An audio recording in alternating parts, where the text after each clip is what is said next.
Selamat sore, di sini saya Cici Kurniawati Tondang akan menjelaskan terkait dengan aktivitas pengauditan via teknik audit berbantuan komputer dengan dosen pengampu Bapak Andre Jenel MSI, PhD, AKCA, dan Ibu Rini Herliani SE, MSI. Langsung saja kita mencari tahu apa saja sih yang menjadi aktivitas pengauditan, yaitu yang pertama yaitu audit sampling. Nah, di audit sampling ini kita akan mengumpulkan data. Data yang saya ambil ini berasal dari Excel, jadi berbantuan komputer yang digunakan yaitu Excel. Nah, datanya ini akan dikumpulkan berdasarkan random sampling. Biasanya, audit akan mengumpulkan data berdasarkan bulan transaksi terbanyak. Di sini ada nomor urut, nomor bukti, tanggal, customer, dan penjualan. Inilah data-data yang diperlukan dalam auditing sampling, yaitu terkhusus pada berbantuan komputer berbasis Excel. Lalu yang kedua yaitu pengumpulan data. Di pengumpulan data ini, saya menggunakan Atlas.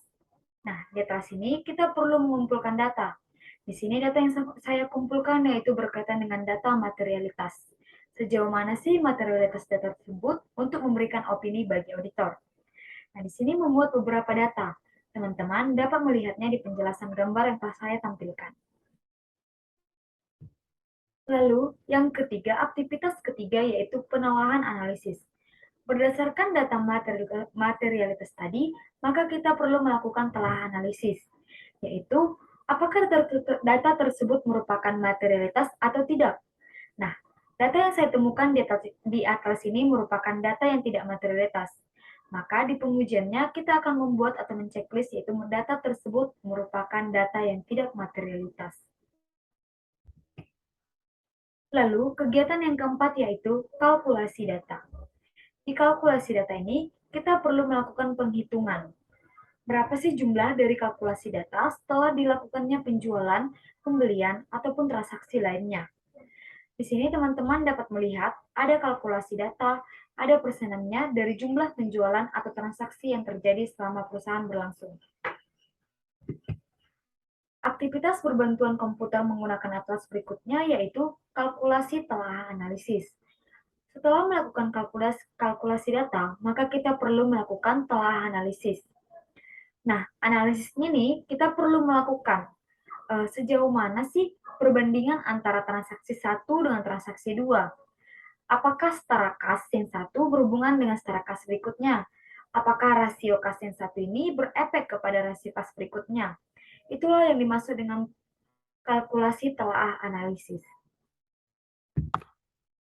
Lalu kegiatan yang keenam yaitu pemeriksaan kelengkapan data dan alokasi.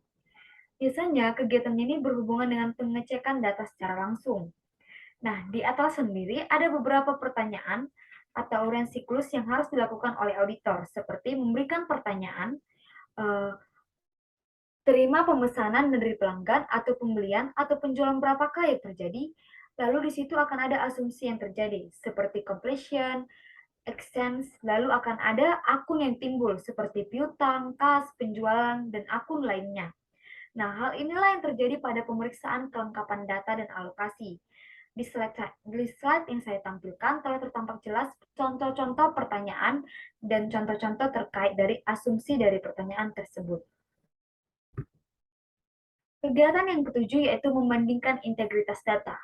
Seperti yang kita ketahui, integritas itu berkaitan dengan kejujuran. Nah, setelah dilakukannya tadi alokasi data tersebut, maka kita perlu mengaitkan dengan integritasnya, yaitu pengecekan secara langsung ke gudangnya, dan membandingkannya ke data berbantuan komputer di atlas yang kita gunakan. Setelah pengecekan dilakukan, maka kita akan mengetahui bahwa integritas data tersebut dapat dipercaya. Kegiatan yang ke-8 yaitu membandingkan dan menganalisis data. Di sini, teman-teman dapat melihat beberapa jumlah atau akun yang akan dibandingkan dan akan dilakukan analisis data. Teman-teman dapat melihatnya pada slide yang saya tampilkan. Berikut adalah 8 aktivitas dari kegiatan auditor dalam melakukan TABK atau Teknik Audit Berbantuan Komputer. Nah, biasanya teknik audit berbantuan komputer ini dapat berupa Excel maupun Atlas. Nah, audit berbantuan komputer ini mempermudah auditor dalam melakukan atau pemberian opini kepada perusahaan terkait kelayakan dari perusahaannya. Nah, selain itu, audit berbantuan komputer ini juga mempercepat proses dari audit dalam memberikan opini. Hanya sekianlah yang bisa saya jelaskan. Saya ucapkan terima kasih. Dan sampai jumpa di pertemuan selanjutnya.